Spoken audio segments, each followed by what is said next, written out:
Bonjour et merci de votre présence. Nous sommes ici aujourd'hui afin de vous présenter l'analyse et vous faire la communication des données concernant l'élève Jazz Davis, dont j'ai fait l'observation. C'est un élève du primaire présentant des difficultés comportementales et attentionnelles. Il est suivi en milieu scolaire en raison de comportements perturbateurs fréquents. Ces comportements persistent depuis son entrée à l'école il y a de cela 4 ans. Malgré qu'on observe une légère amélioration, les comportements persistent et entravent son bien-être et sa réussite scolaire. L'objectif est de développer un plan d'intervention et des stratégies d'intervention éducatives adaptées aux besoins spécifiques de Jazz, en cohérence entre ces différents milieux de vie. Un suivi à l'externe et des recommandations faites par les professionnels de l'école pointent possiblement vers un diagnostic de TDAH qui n'a pas encore été posé. Mais depuis le 8 décembre 2025, il a débuté une médication pour traiter le TDAH, ce qui nous confirme que les parents collaborent maintenant, qu'il y a un suivi qui est fait afin d'offrir du soutien à Jazz pour qu'il puisse s'épanouir et vivre des réussites dans son milieu scolaire. Donc, l'élève présente des difficultés importantes de régulation émotionnelle, de tolérance à la frustration et de respect de l'autorité, ce qui entraîne des sorties de classe répétées. Les observations ont été réalisées dans un milieu scolaire primaire, principalement en classe, au bureau de la TES, au gymnase et lors de périodes de récréation, dans des situations variées telles que des périodes d'enseignement, des jeux libres ou durant des transitions. Les contextes permettent d'obtenir des portraits globaux du fonctionnement de l'élève dans différents environnements et avec des niveaux de stimulation différents. Les observations se sont déroulées entre le 18 novembre et le 16 décembre 2025 à différents moments de la journée afin de documenter la fréquence, la nature et l'évolution des comportements de l'élève dans le temps, notamment avant et après le début de la médication. J'ai effectué quelques changements du plan initial de mon plan d'observation car j'ai constaté en cours de route que certains outils ou techniques n'étaient pas adéquats, appropriés pour le milieu dans lequel je faisais mes observations. J'ai constaté également qu'une observation sur une plus longue période aurait donné de meilleurs résultats afin de voir l'évolution sur la ligne du temps, étant donné qu'il, par exemple, a débuté une médication en plein cours de processus d'observation.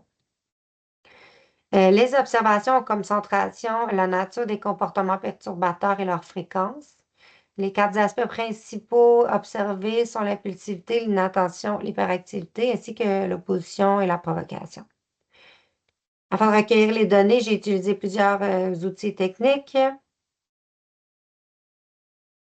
L'échelle d'estimation, à raison de 4 répondants qui sont des intervenants différents dans le milieu scolaire.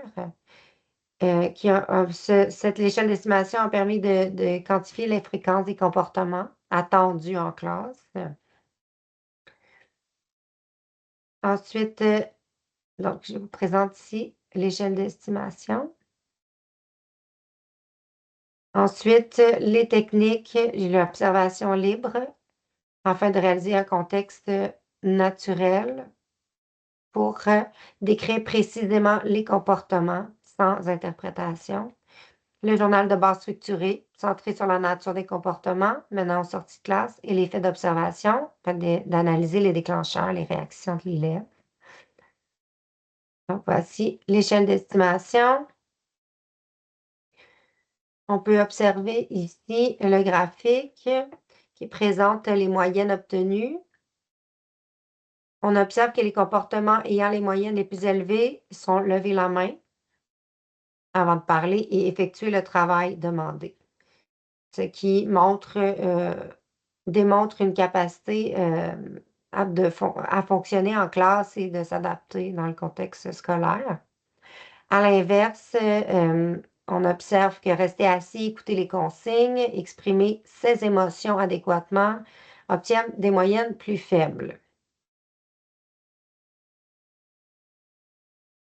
Dans le graphique ici, la grille de pointage qui montre la répartition des comportements perturbateurs observés.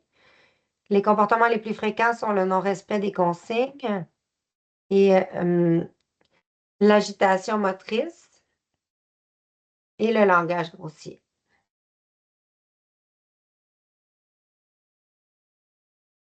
Ici, je vous montre en exemple les tableaux pour pour recueillir les données à l'utilisation des techniques d'observation telles que le journal de bord.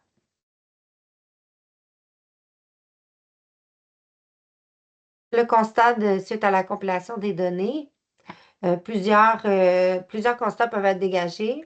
Ici, j'en ai quelques-uns. Premièrement, les comportements d'inattention, d'hyperactivité et d'impulsivité sont fréquents et présents dans plusieurs contextes. Et sont davantage présents en fin de journée. Deuxièmement, les comportements d'opposition et de provocation sont récurrents et mènent souvent à des sorties de classe. Troisièmement, depuis le début de la médication, une diminution partielle de l'impulsivité est observée, mais les comportements oppositionnels demeurent présents. Finalement, malgré ces difficultés, l'élève démontre certaines forces, notamment dans les interactions avec les pairs et dans les contextes structurés. Ici, j'ai ajouté en complément un tableau comparatif de la prise de médication avant la prise de médication et observation des comportements après la prise de médication. Et c'est là qu'on peut voir ici que l'opposition provocation n'est pas été diminuée par la prise de médicamentation.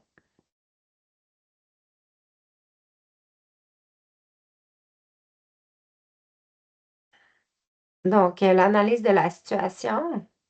À partir des constats, il est possible d'analyser la situation de l'élève. Les comportements observés sont compatibles avec un TDAH, notamment en lien avec l'impulsivité, l'inattention et l'hyperactivité.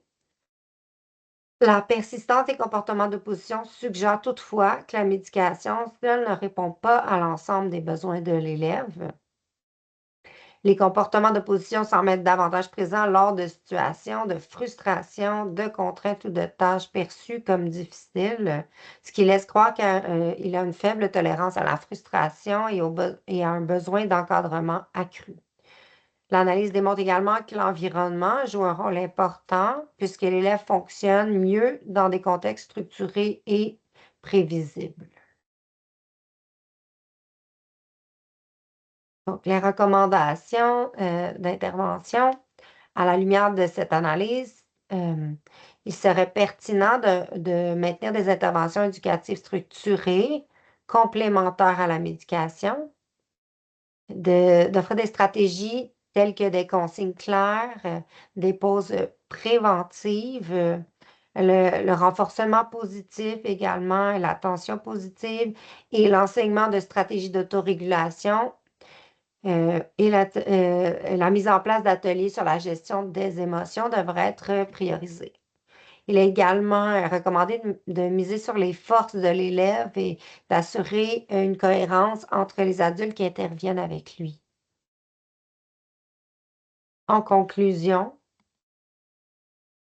cette démarche d'observation a permis de dresser un portrait global du fonctionnement de l'élève et de mieux comprendre ses besoins. Les données recueillies montrent que bien que la médication ait un effet partiel, des interventions éducatives ciblées demeurent essentielles afin de favoriser son adaptation scolaire et son développement à long terme.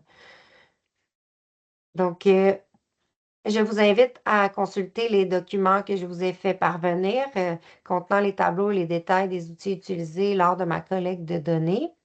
Si vous avez des questions, je reste disponible et je vous remercie et je vous souhaite une excellente fin de journée.